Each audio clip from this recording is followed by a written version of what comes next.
Não, essa.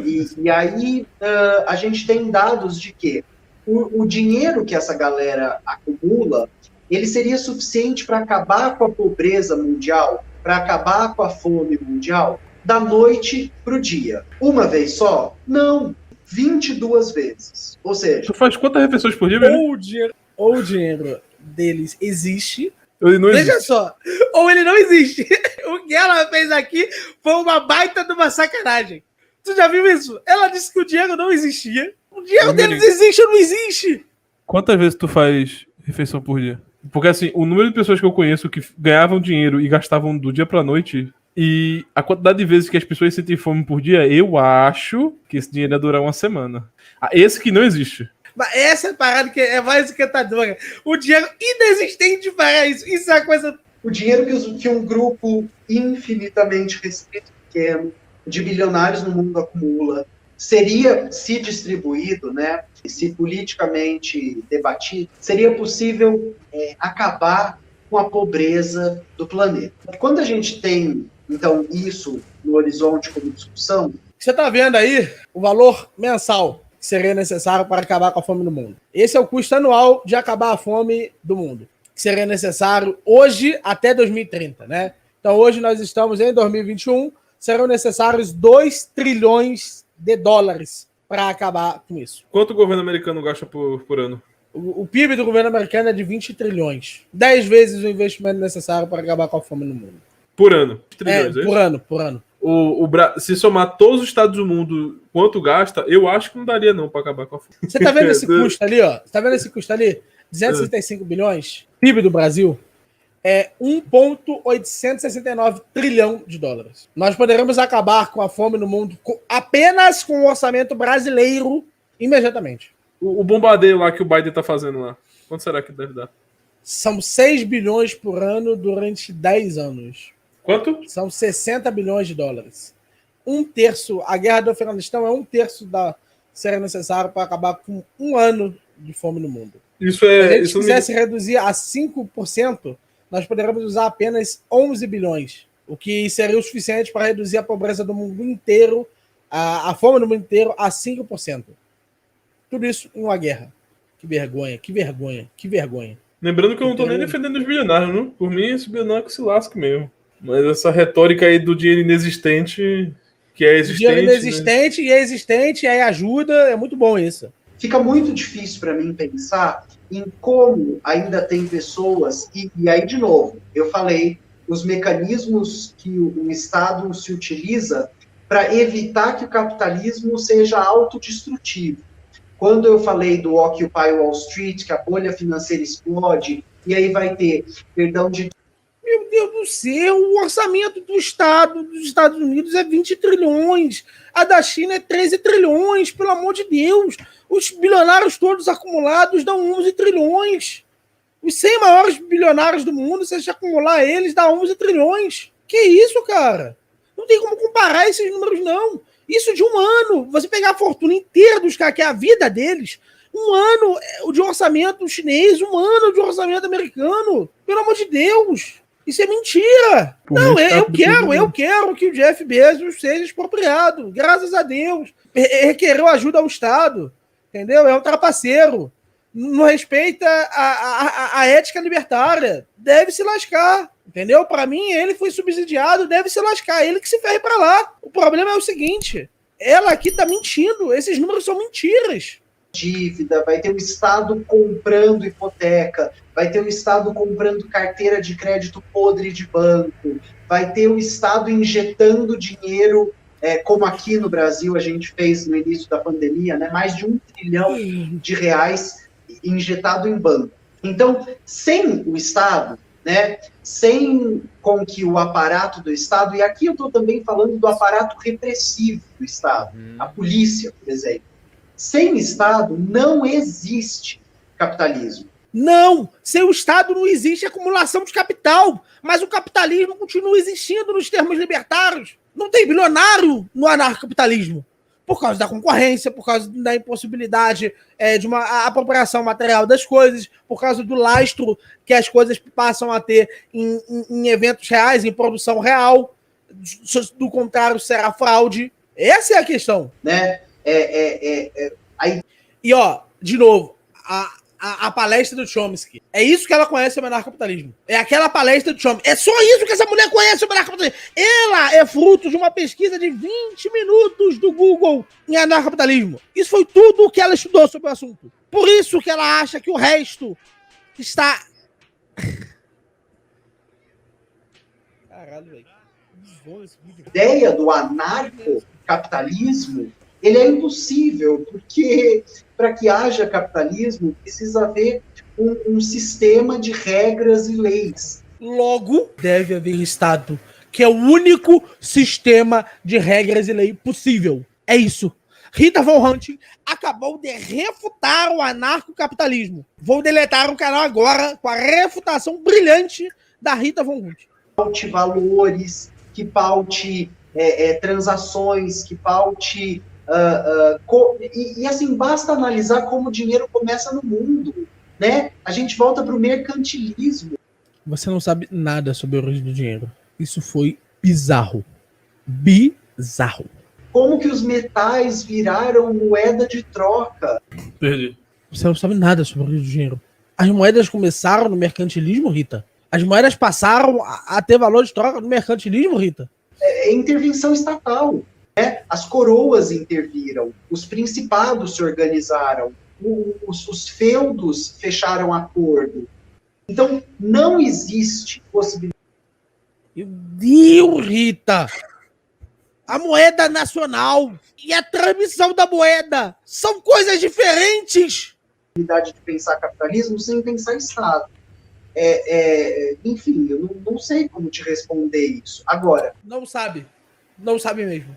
Quando a gente fala sobre como a colonização dos desejos gera esse sonho invertido, né? Esse pesadelo fantasmagórico, eu acredito, e aí eu vou me apoiar na minha área de estudo, que são os estudos de cultura. Eu acredito numa tese já velha, tá? Ela tá aqui com a gente desde a queda do Muro de Berlim, e desde o que o Francis Fukuyama ia chamar do fim da história. O Frederick Jameson, como eu coloquei, ele fala muito sobre isso, o Slavoj Žižek fala muito sobre isso, o Mark Fisher, nesse livro, Realismo Capitalista, vai falar muito sobre isso. Isso aí é o Taube. Isso é o Taube. Isso é o Taube. A partir de hoje, Taube, você é a Rita Von Hunt. Quando ela cita o Mark Fisher e o Zizek, é o Taube, eu tô conversando com o Taube. E o interessante é que o Taube nem começou a discussão ainda. Isso que é o mais divertido. Entende? Porque se você tenta aprender os elementos centrais da discussão em cima das possibilidades da extensão do sujeito na possibilidade da mercadoria, você não está considerando que a mercadoria ela subjetiviza o sujeito na medida em que o possuir da mercadoria é uma circunstância.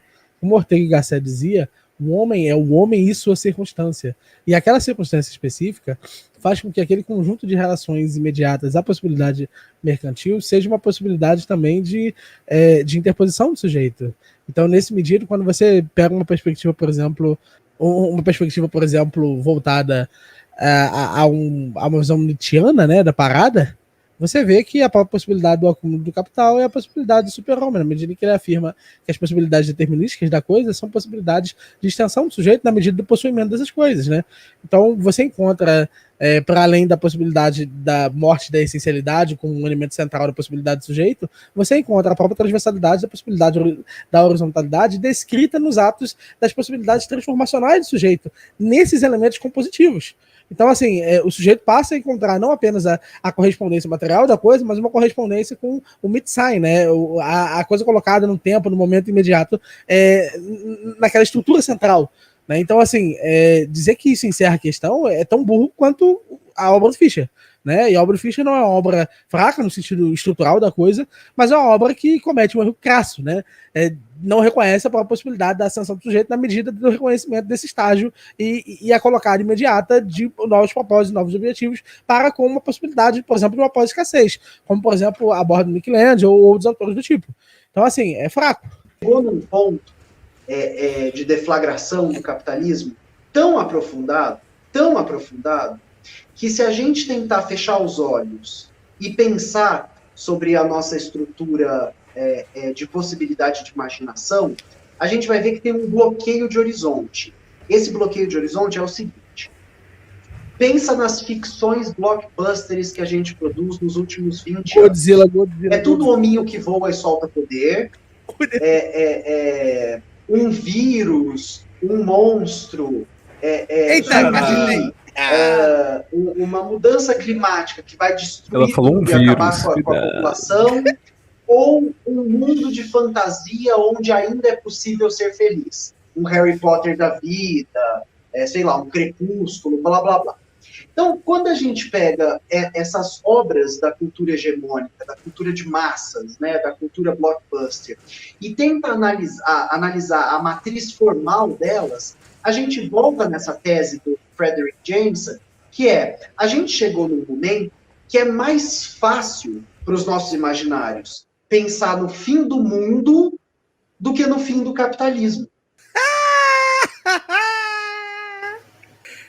Isso é encantador.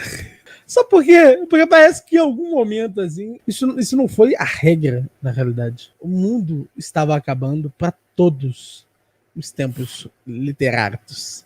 Não houve um tempo literário que não lidou com a possibilidade do fim da sua existência. Não apenas com o fim da sua existência, com a própria possibilidade romântica da parada.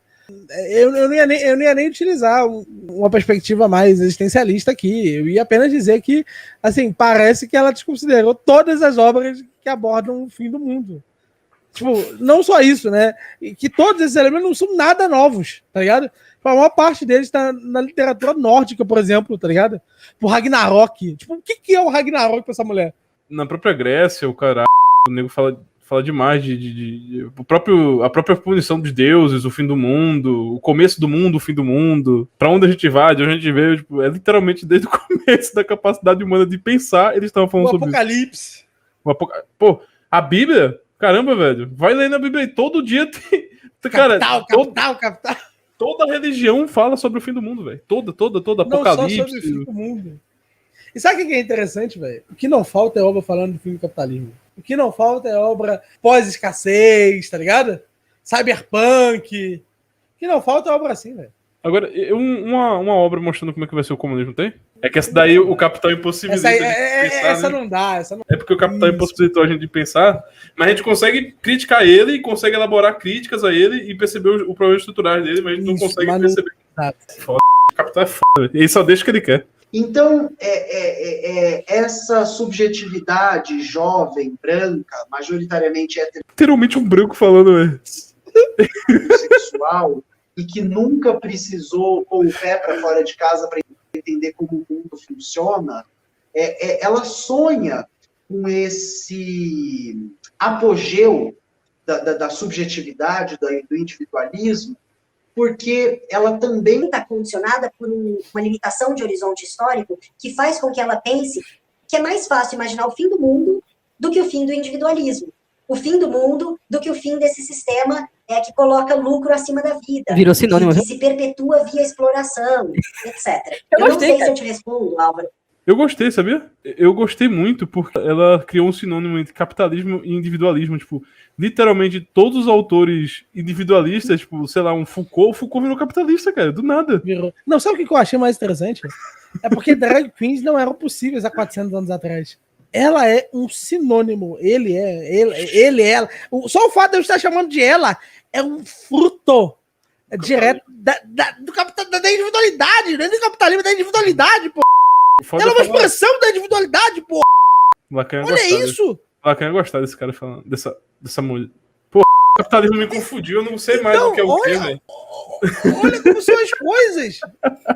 Olha o traço do eu aí, pô. Eu só consigo ter uma confusão sobre como eu vou te chamar porque tá inserido nisso. Você, cara. A subjetividade tá aí. Você é fruto dessa subjetividade. Você é o apogeu da subjetividade. Porque você não poderia estar falando de coisas filosóficas sendo drag queen em nenhuma outra época da existência. Você é fruto do seu tempo. Isso é uma baita de uma paralaxe cognitiva do cara. Você não identifica que você é o fruto máximo da subjetividade do sujeito, pô. Você critica essa individualidade que te dá essa possibilidade enquanto a exerce. Eu tô triste. Esse vídeo foi ruim. Opa, que surpresa. Eu não reajo mais a vítima. É sério, eu não reajo mais a vítima.